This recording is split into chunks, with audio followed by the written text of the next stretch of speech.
We have the data subject, who's basically you and I. Yeah, we own our data, and we are basically natural persons. Anybody is in the law is referred to as a data subject.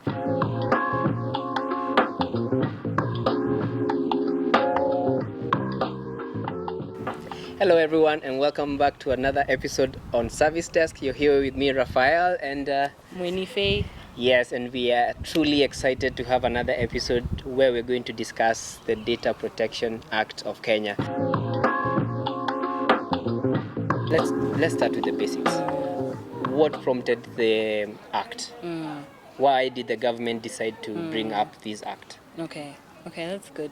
So obviously because of proliferation of tech, and of course with a lot of tech giants, being in the business of selling data, because now data being the most sought after commodity, then it became obvious that there were a lot of concerns insofar as protection of my personal privacy. Yeah. So you have a lot of my data, you use it to, tailor make promotions based on my preferences, based on how you've studied me, and of course that is unsettling, because then that means there's someone who's watching you through and through. And so in 2018 the EU came up with enacted the GDPR, which ideally sets out the laws in terms of how to protect EU citizens insofar as privacy is concerned. And so then, because it is out of that, then other countries, decided that to adopt the framework set by EU, by the GDPR, to then, create their own data privacy laws to protect their own citizens insofar as privacy is concerned. Well, the GDPR was a huge topic when it came out. Yeah, it was. And many countries were rushing to understand what it really means. It's been it's actually over 4 years down the line, and many organizations are now taking up data protection, including many organizations which are now being prompted to take care of data. So really then, for Kenya itself, what really prompted? Is it the GDPR, or is it something else that instigated the whole act?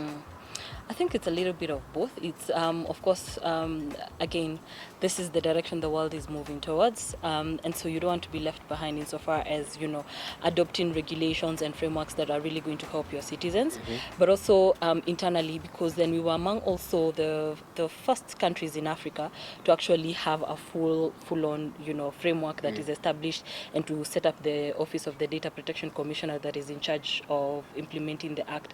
So it was both from a worldwide perspective in terms of progress towards protection of human rights, and also again an intrinsic need, I think, from the government, because just looking at the events that have been happening, especially in the last week when we were celebrating the Data Privacy Week, you can clearly see that the government is super interested in ensuring that this framework is fully implemented and adopted by citizens in Kenya. Awesome.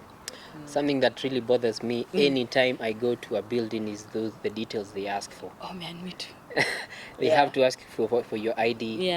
They ask you for, I don't know, so many details, and in some places they even ask to take a picture of you. I wonder, why do they really need this data? I know, right? And probably that's one of the reasons we need to protect everyone's data.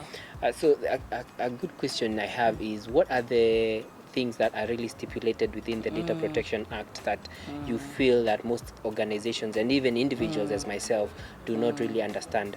I know, for example, there is the data controller, there is the data owner, data subject, there is the data processor. Could you just help us just understand what a data processor is, who is a data subject, all those items? Okay, that's nice. That's really good. So we have the data subject, who's basically you and I.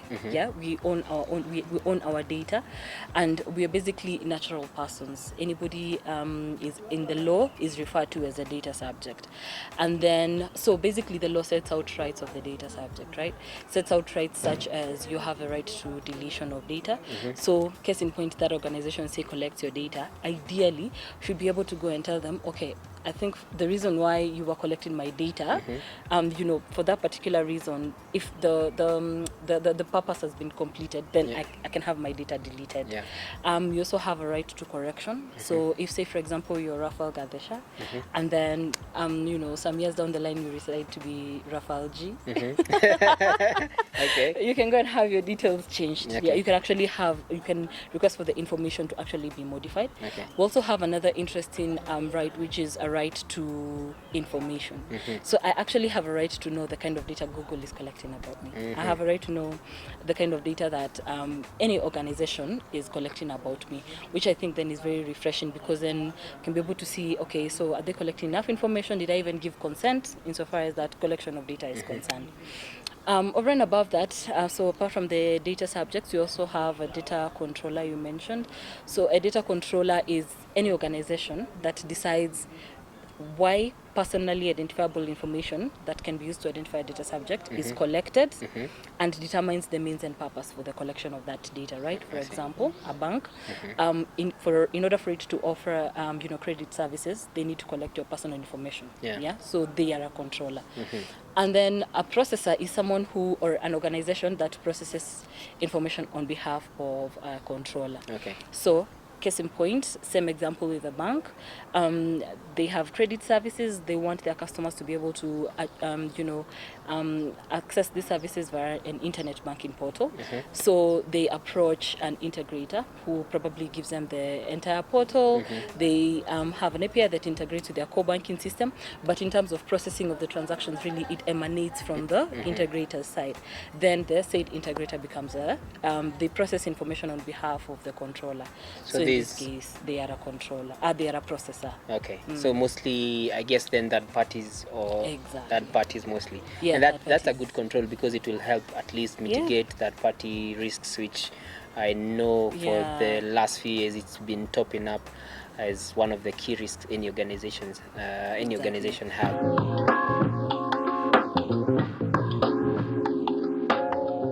All right, Faith, interesting information. You've talked about the data processor, you've talked about the data subject, and even the controller. My next question is, I really do want to understand, we do have many organizations that have internal policies, retention policies. I, as a data subject, may come to you as an organization and ask you to delete some information. And maybe it's in your policy as as an organization to retain that data for about 7 years for reasons. Maybe it could be litigation reasons, government reasons, all those kind of reasons. Then how is that handled? Will the data controller automatically delete this information and disregard their own internal policies, or how does this go? Okay, so it's a very good question. Ideally, you have a right to deletion, and as a data subject, when you're being onboarded onto a service, you give the information, and ideally you consent to the information being collected by the controller, right? So they want to collect the information so they can onboard you to the services. These are the services they're going to provide you with. This is how long they intend to store their data, and this is what they intend to process, to use the data, the kind of processing the data will go through. Right. So ideally you have a right to have all that information at the point of being onboarded to the service. Now, when it comes to deletion, again, a data subject can exercise their rights, but only up to a certain point. For example, where you have cases such as where we have the criminal justice system. Ideally, where your privacy, like a breach of your data privacy, needs to occur for the good of the justice system, then actually that will happen. So basically there are some laws that will supersede the rights of the data subject in that case when it comes to safety of citizens. Again, also internally, in as much as you can give an organization, say a bank, your information, but then you can't delete it.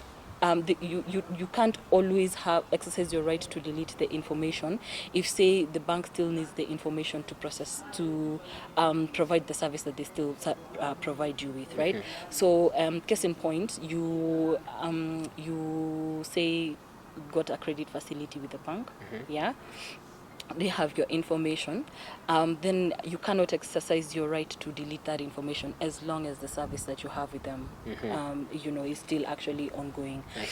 So then again, where, information is required by law, an organization needs to keep information for at least like 10 years, then the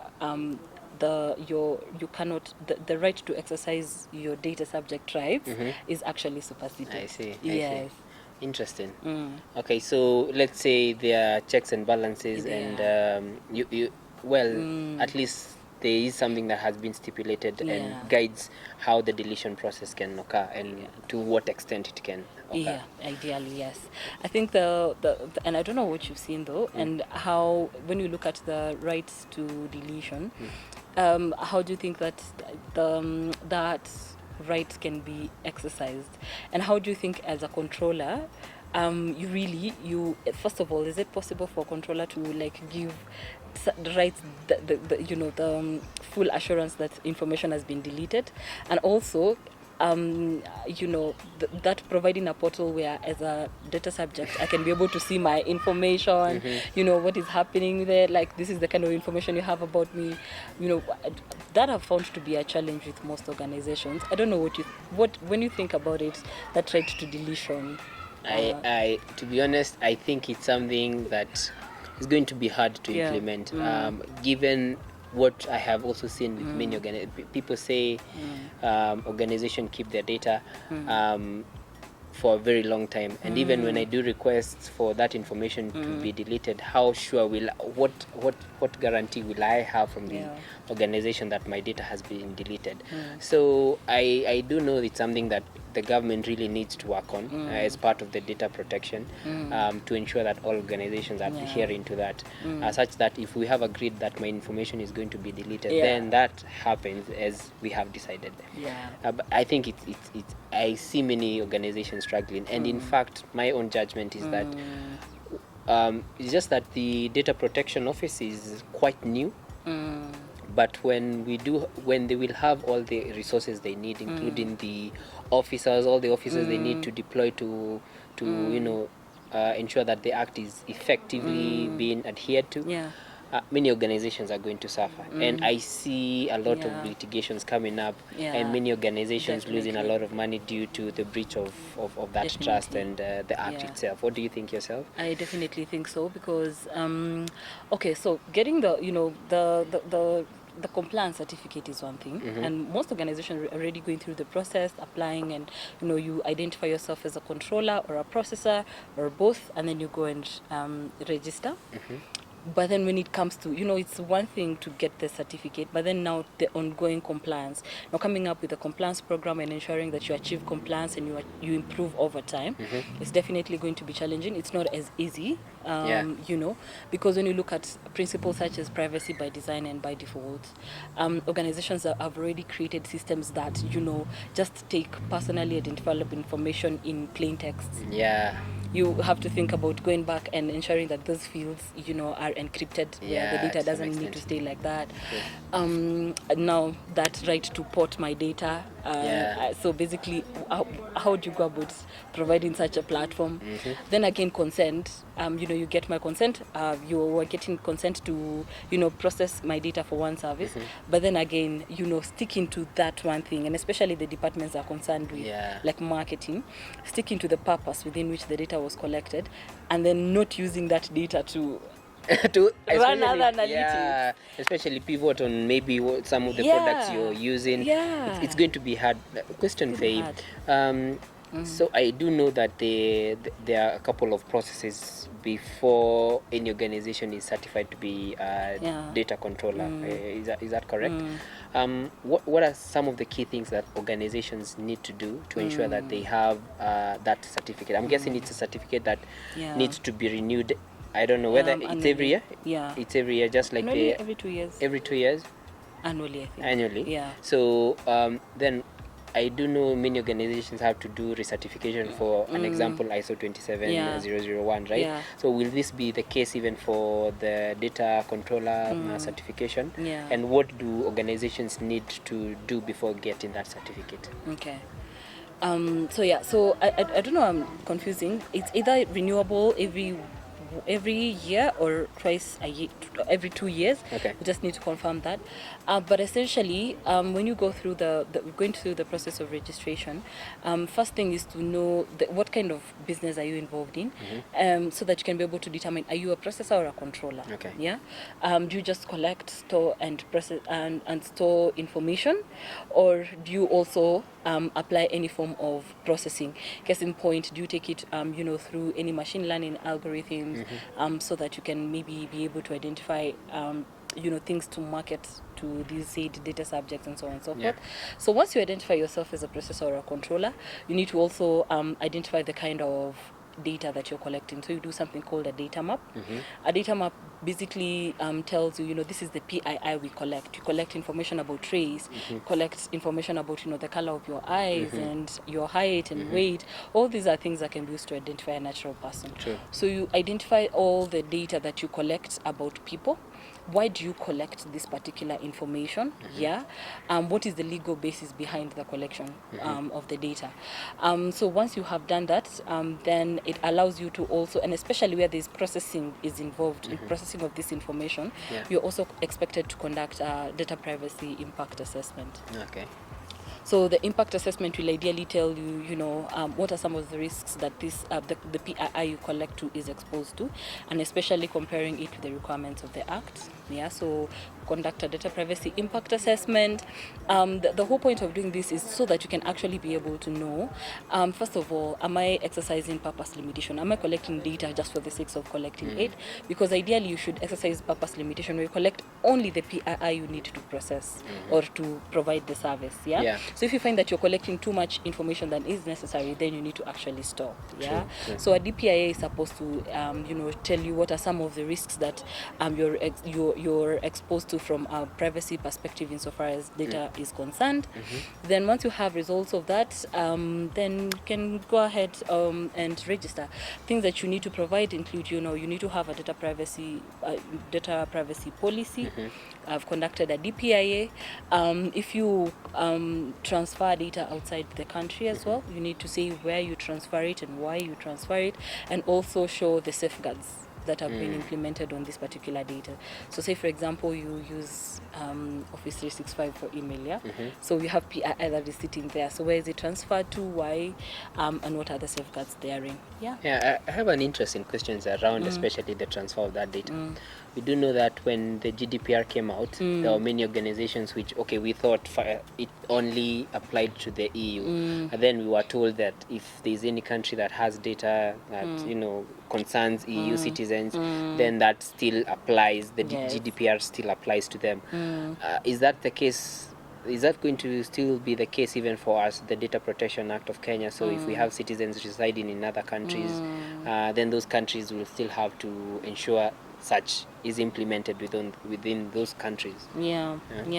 So if by extension you offer services to citizens of countries in the EU, then they are protected by the GDPR. So in as much as you're looking at compliance with the Data Protection Act, you also have to look at what the GDPR says and ensure that you're exercising the law as well. Because they are still EU citizens. So if you have Brits working in your company, you really have to know that there is the DPA 2019. There is also the GDPR that covers these guys. All right. Interesting conversation, Faith.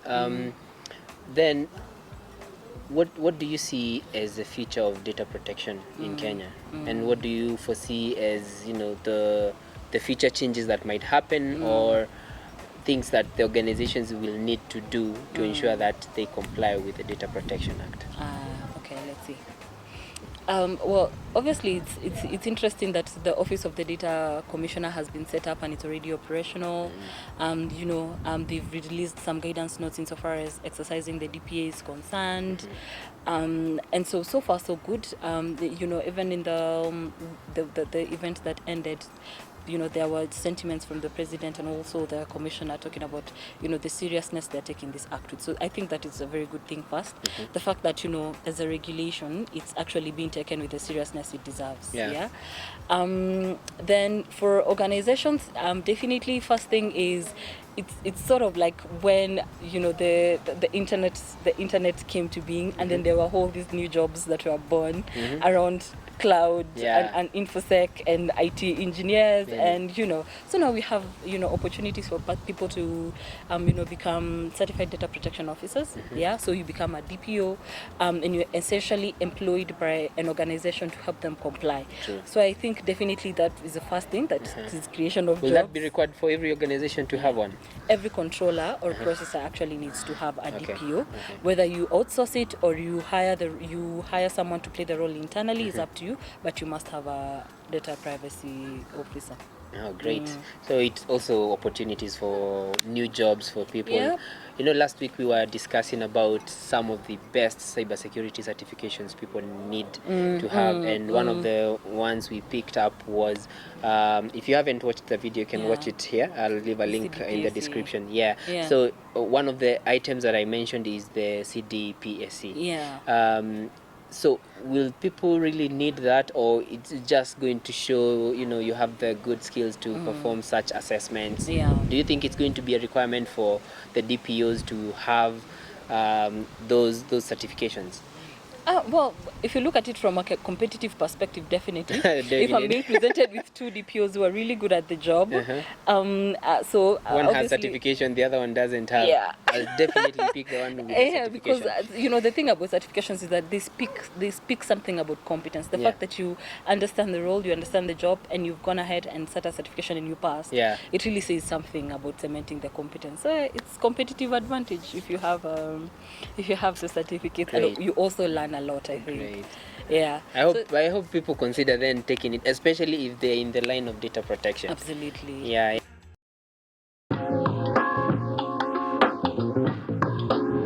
Great.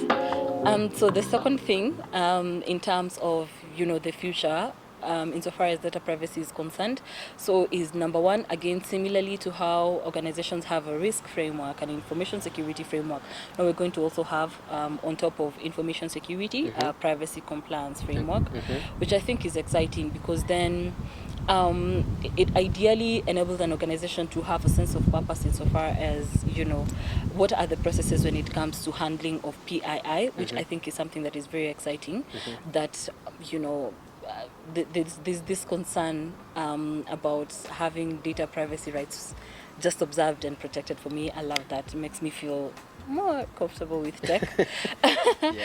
So obviously there's going to be that. Then the other thing is, again, you know, now actually ensuring that as an organization you're monitoring the compliance, because there are hefty fines insofar as non-compliance are concerned.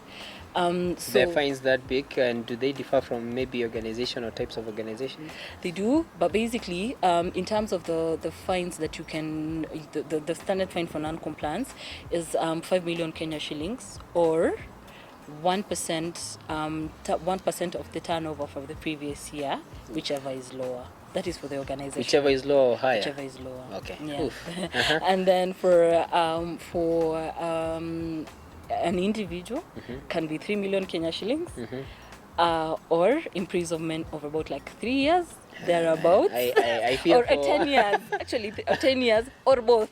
Oh man, I feel for individuals, because for say a big company, 5 million might not be, you know, that big for maybe Safaricom. If ever a data breach happened, and they have to be responsible for that, and they are fined, 5 million probably won't be much. It is, if it's, that is for one person. Now look at when it's 1,000 complainants. You mean it's for each? Okay.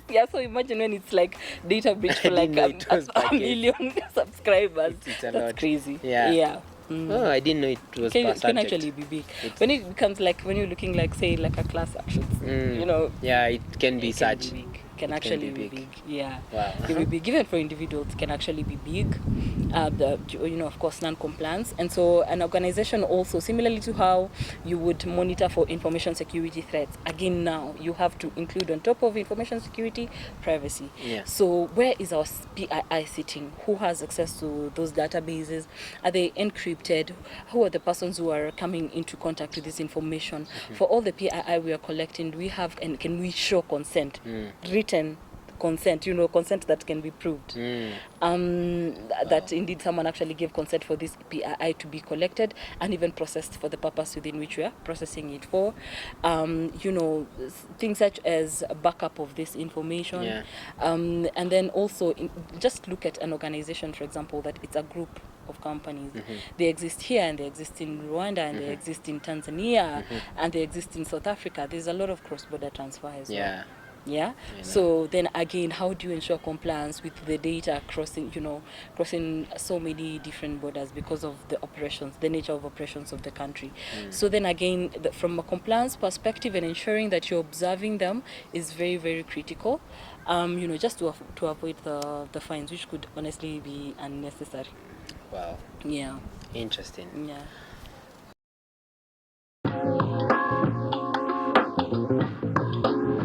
You went to the event that happened a few days ago. What did you pick from what was very interesting about it? What key ideas did you pick? What can you tell people who did not attend? I see. Well, it was interesting, I think. There were some industry players there. There were representatives from Google, from Microsoft, and I think what I picked up was, of course, the big tech companies are, implementing the controls to ensure that we can exercise our rights. Yeah.